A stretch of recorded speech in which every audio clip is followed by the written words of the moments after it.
어, 여호와께서는 저와 여러분에게 지혜를 주신다고 말씀하셨습니다. 어떤 지혜를 주시냐면요. 인간에게 오는 그 두려움, 인간에게 오는 그 염려, 걱정이 어디서부터 시작됐는지 그것을 깨닫게 하십니다. 오늘 읽었던 말씀에도 보면요. 17절에 그는 하나님의 언약을 잊어버린 자라. 하나님의 언약을 잊어버린 자에게는 무슨 일이라면 그 집이 사망으로 가고 그 길은 스올로 기울어졌다고 했습니다. 아무리 그 집의 환경, 형편을 바꾸려고 발버둥을 치고 노력을 하고 참고 견디고 인내하고 열심히 공부하고 그렇게 인생을 사는데 그 집이 기울어지는 것을 막질 못하는 거예요.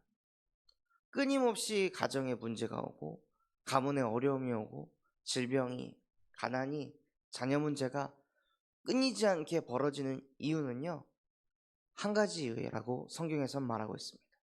언약을 잊어버렸기 때문에. 하나님이 인간에게 주신 그 언약, 원래 인간은 하나님의 형상대로 창조돼서 하나님의 말씀 붙잡고 살아가는 게 원래 인간인데요, 그 원래 것을 잃어버리니까 당연히 문제가 올 수밖에 없습니다. 당연히 두려움이 올 수밖에 없습니다. 이것을 영적으로 풀어야지 복음의 필요성을 깨닫게 됩니다.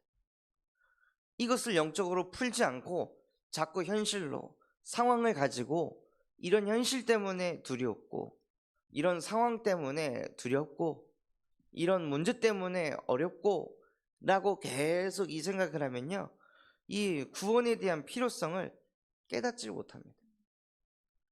그게 문제라고 생각하기 때문에. 그래서 정말 오늘 말씀처럼요, 은을 구하는 것 같이 숨겨진 보배를 찾으려는 것처럼 여호와를 자꾸 찾으려고 하면 여호와를 경외하는 게 무엇인지 깨닫게 되고 하나님을 알게 된다고 하셨습니다. 그래야 여호와께서 우리에게 지혜를 주십니다. 우리가 여호와가 누군지도 모르고 우리가 하나님을 왜 경외해야 되는지 그 필요성을 깨닫지 못하면요, 여호와께서 우리에게 지혜를 주시지 않습니다.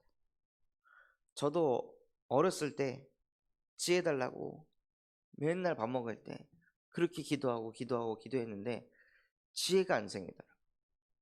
근데 이번 이 잠언 2장 말씀을 읽고 묵상하면서 내가 여호와를 알지도 못하면서 내가 여호와를 왜 경외해야 되는지 그 이유도 깨닫지 못하고 그저 나의 정욕을 위해서, 그저 나의 동기를 위해서, 그저 내 욕심을 위해서 여호와를 이용하고만 있었지. 그러니까 여호와께서 나에게 지혜를 주시지 않았구나. 오히려 그 지혜를 내가 가지면 괴물이 될 걸 아시고, 오히려 그 지혜를 가지면은 내가 더 나를 위해서, 돈을 위해서, 성공을 위해서 더 스올의 길로, 사망의 길로 갈 줄 아시고 하나님께서 지혜를 주시지 않았구나. 그것을 깨닫게 하시더라고요. 혹 지혜를 구하는데 지혜가 생기지 않고 있습니까? 지혜가 정말 필요한데 진짜 이 지혜에 대한 갈급함이 있으십니까? 그렇다면 더 여호와를 찾으시기 바랍니다. 정말 은을 구하는 것처럼 경제하는 그 마음 가지고 진짜 숨겨진 보배를 찾으려고 하는 그 중심을 가지고 하나님을 찾아가고 하나님과 함께 하려고 하고 하나님의 말씀을 들으려고 한다면 여호와를 내가 왜 경외해야 되는지 깨닫게 됩니다. 이게 개개인의 마음 속에서부터 일어나야 됩니다. 진짜 저 사람처럼 여호와를 경외해야겠다가 아니라 저 사람은 진짜 여호와를 경외하는구나가 아니라요, 나 자신이 왜 여호와를 경외해야만 하는지, 왜 내가 하나님을 믿어야 하는지, 왜 나에게 예수가 그리스도여야만 하는지, 왜 나에게 여자의 후손이 필요한지 그것이 뼈저리게 깨달아져야 됩니다. 진짜 이 내게 찾아오는 이 두려움, 염려, 걱정은 정말 이 현실에서는 이 상황 가지고는 사람으로는 절대로 해결할 수가 없구나. 이 두려움이 하나님 떠나 하나님 언약을 잃어버려서 강단의 말씀하고 아무 상관없이 내가 하루하루 살아가고 있기 때문에 또 나는 또 내가 하고 있는 그 상태로 끌려가다 보니까 나에게 두려움이 오고 나에게 자꾸 수고하고 무거운 짐이 지워지고 누가 나에게 얘기하지 않았는데도 자꾸 압박이 찾아오고 두려움이 생기는 게 이게 영적인 문제구나. 이게 하나님의 언약을 잃어버려서 찾아온 근본적인 문제구나. 근데 이걸 내가 알아도 어떻게 할 수 없는 문제구나. 그래서 유일한 구원을 주셨구나. 정말로 이 구원의 절대성을 깨닫게 하셨구나. 사도행전 4장 12절 말씀처럼 천하 사람 중에 구원을 받을 만한 다른 이름을 나에게 주신 적이 없구나. 하나님 오직 예수입니다. 오직 그리스도만 나를 구원하실 수 있습니다. 그리스도만 하나님의 형상을 회복시킬 수 있습니다. 응답도 아니요, 증거도 아니요, 열매도 아니요, 나에게는 오직 그리스도가 필요합니다. 복음이 필요합니다. 복음이 복음 되어야 나의 근본이 살아날 줄 믿습니다. 하고 정말로 이 구원에 대한 절대성, 예수 그리스도에 대한 절대성이 마음속에서부터 부딪혀야 된다는 거예요. 진짜 내가 가지고 있는 그 죄성은 그 어떤 것으로도 씻을 수 없구나. 내가 착하게 산다고, 바르게 산다고, 열심히 산다고, 자기 관리 잘한다고 내 안에 있는 죄성이 사라지는 게 아니라요, 그 죄를 그냥 덮고 가는 겁니다. 죄를 포장하고 가는 겁니다. 그렇게 가면요, 어느 날 그 죄로 인해 찾아오는 저주와 재앙을 막지 못할 날이 반드시 찾아옵니다. 그래서 그 죄의 문제를 예수께서 대신 짊어지시고 십자가에서 자기를 대속하시면서 나의 모든 죄를 십자가에서 다 씻으셨구나, 끝내셨구나. 이미 십자가에서 나의 죄에 대한 문제는 끝이 났구나. 이게 믿어져야 여호와를 경외하기를 깨닫게 됩니다. 그 십자가 사건이 나와 실제 상관이 있을 때 여호와를 왜 경외해야 되는지 알게 되고 하나님을 정말 알게 되는 것입니다. 하나님은 나를 구원하러 이 땅에 오셨구나. 나를 정죄하러 오신 게 아니라, 판단하러 오신 게 아니라 나를 살리시려고 이 땅에 오셨구나. 잃어버린 하나님의 형상을 회복시켜 주시려고 이 땅에 예수 그리스도를 보내셨구나. 그리고 그분이 지금도 나와 실제 영원히 함께하고 계시는구나. 이것을 알게 됩니다. 그게 하나님을 아는 겁니다. 그 하나님을 먼저 아셔야, 그 하나님을 먼저 경외하셔야 하나님이 주신 말씀이 정말 나에게 선물로 부딪히기 시작합니다. 진짜 내가 나를 봐도 왜 이러지? 또 앓는 소리 하고 있네. 또 난 판단하네. 또 힘 빠지네. 또 자꾸 패배의식에, 또 자괴감에, 이상한 우울한 모드에 또 끌려가네. 도대체 왜 그럴까? 내가 나를 봐도 이해가 되지 않아가지고 내가 나를 사랑할 수 없는데, 그런 나 같은 인간을 하나님께서는 출애굽기 19장 6절에 너희는 세상의 제사장의 나라가 될 것이다. 너희는 거룩한 백성이 될 것이다. 라고 하나님께서는 오히려 축복을 하셨습니다. 내가 나를 봐도 축복할 그게 없는데, 축복을 하려고 하면은 자꾸 뭘 봐야 되냐? 나의 업적을 자꾸 봐야 되는 거야. 내 자신을 내가 인정하려면 오늘 내가 하루를 살면서 어떤 성취를 이루었는지, 어떤 목표를 달성했는지, 자꾸 내 행위, 내가 한 거, 그것을 쳐다보면서 나의 가치를 자꾸 올리려고 하는데, 하나님께서는요, 우리의 존재 자체를 보고 너희는 세상의 제사장의 나라가 될 것이다. 너희는 거룩한 백성이 될 것이다. 세상의 소금이며 빛이라 라고 축복을 하셨습니다. 왜냐하면요, 우리 안에 하나님이 함께 하시기 때문입니다.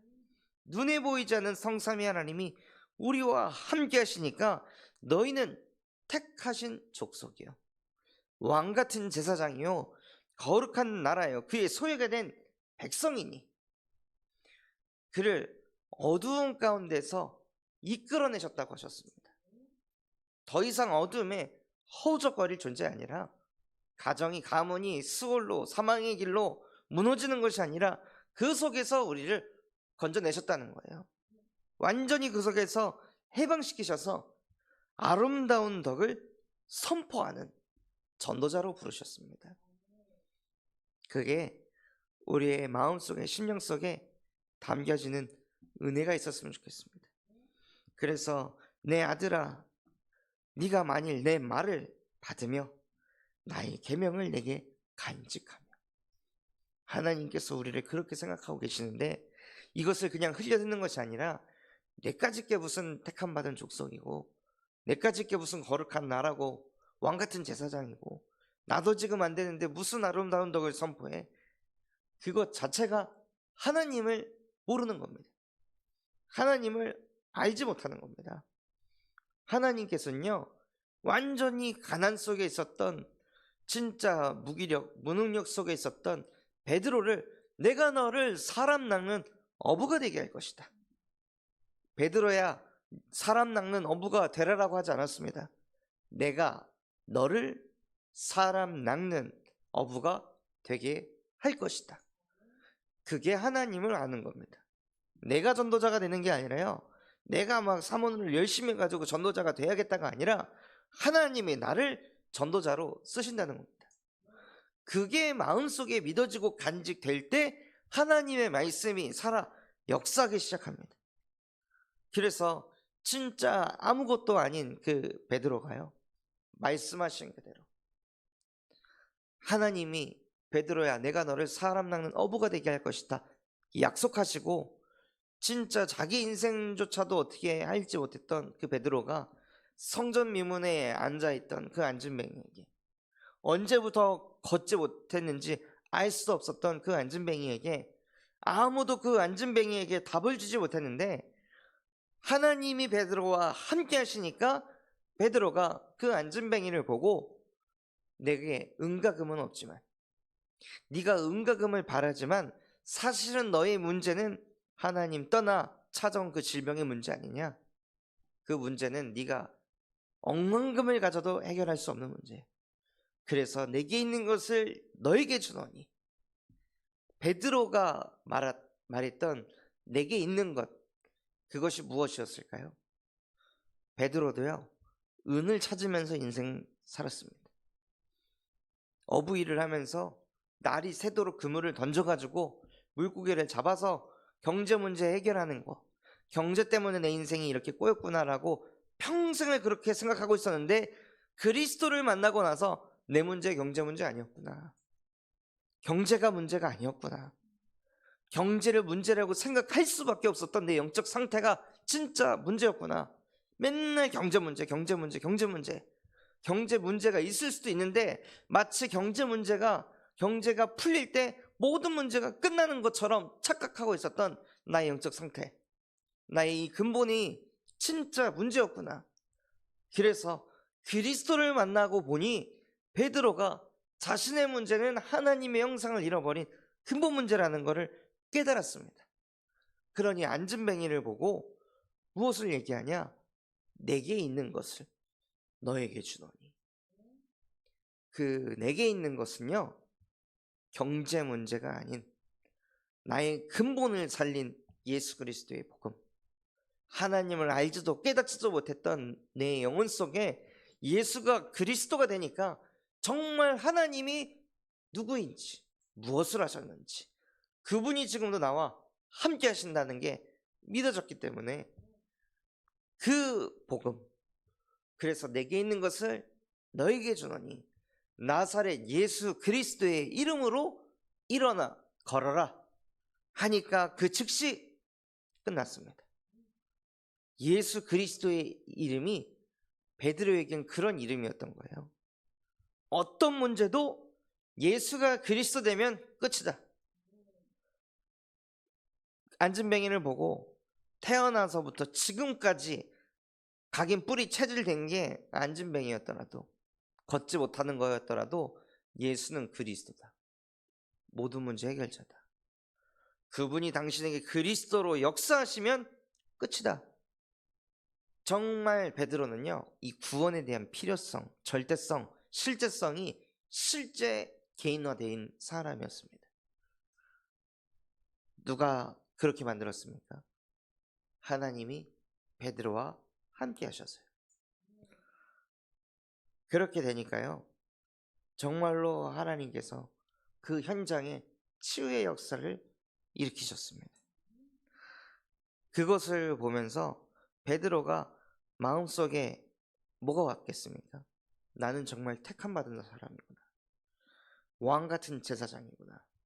거룩한 나라여 그의 소유가 된 백성으로 그의 기이한 빛에 들어간 아름다운 덕을 선포하는 전도자구나. 이게 베드로에게 실제 깨달아지고 누려졌을 겁니다. 그래서 정말 하나님께서 저와 여러분을 누구로 부르셨냐? 전도자로 부르셨습니다. 사람 낚는 어부로 부르셨습니다. 그것을 통해 무엇하려 하시냐? 하나님의 절대 계획을 이루려고 하십니다. 그래서 저와 여러분을 호남세계 후대 살리는 주역으로 부르신 줄 믿습니다. 이것 하기 위해 오늘도 내가 있는 현장에서 무엇을 하시냐? 여호와를 찾으시기 바랍니다. 여호와와 함께하려 하시기 바랍니다. 어떻게 저 사람에게 복음을 전할까? 복음을 받을까? 복음을 드릴까? 이거는 내가 할 생각이 아닙니다. 그건 하나님이 하실 일이죠. 우리는 무엇하냐? 하나님과 함께하는 겁니다. 우리가 하나님과 함께할 때 하나님이 우리를 사람 낚는 어부가 되게 하십니다. 우리가 전도자가 되는 게 아니라요, 우리가 만복의 근원이 되는 게 아니라 하나님이 그렇게 하겠다고 약속을 하신 겁니다. 그 말을 듣고 우리가 간직하고 있을 때 하나님께서는 하나님과 함께 하시면서 여호와께서 주시는 그 지혜를 가지고 전도자로, 복의 근원으로 저와 우리 모든 성도분들을 사용하실 줄 믿습니다. 그래서 이번 한 주간 누구보다도 하나님과 함께하고 가까이 하는 그러한 복 있는 인생 되시기를 예수 그리스도의 이름으로 기도하겠습니다. 받은 말씀 붙잡고 합심해서 기도하겠습니다. 하나님, 정말로 은을 찾는 것처럼 숨겨진 보배를 찾는 것과 같이 여호와를 경외하게 하시고 여호와를 찾게 하셔서 정말로 구원에 대한 그 필요성이 내게 깨달아지게 하시고 구원에 대한 절대성, 구원에 대한 실제성이 실제 내 것이 되어질 수 있도록 은혜를 베풀어 주시옵소서. 그래서 정말 베드로가 그것이 개인화되어서 안진뱅이에게 예수 그리스도의 복음을 증거하여 그 증거를 가지고 또 다른 많은 사람들에게 이 천국 복음을 증거하는 전도자가 되었듯이 하나님, 내게도 우리에게도 동일한 은혜가 임하게 하여 주옵소서. 또한 전 세계 예수 그리스도의 복음을 증거하시는 유광수 목사님과 담임 목사님에게 성령의 충만함과 오력을 더하여 주시옵시고, 또한 여수 대신방 하나님이 축복하시고, 또한 곧 다가올 우리 군산 입당 예배, 군산 순회 캠프 하나님께서 축복하여 주시옵소서. 또한 우리 군산 참소만 교회가 금토일 시대를 열게 하시고 세 가지 뜰이 있는 교회가 되게 하시며 청년 전도운동과 8번째 렘넌트를 세우는 렘넌트 시스템과 또한 다락방 전도운동 일으키는 교회가 되게 하여 주옵소서. 그럼 마음과 중심을 담고 우리 합심해서 기도하겠습니다. 하나님 아버지, 감사합니다.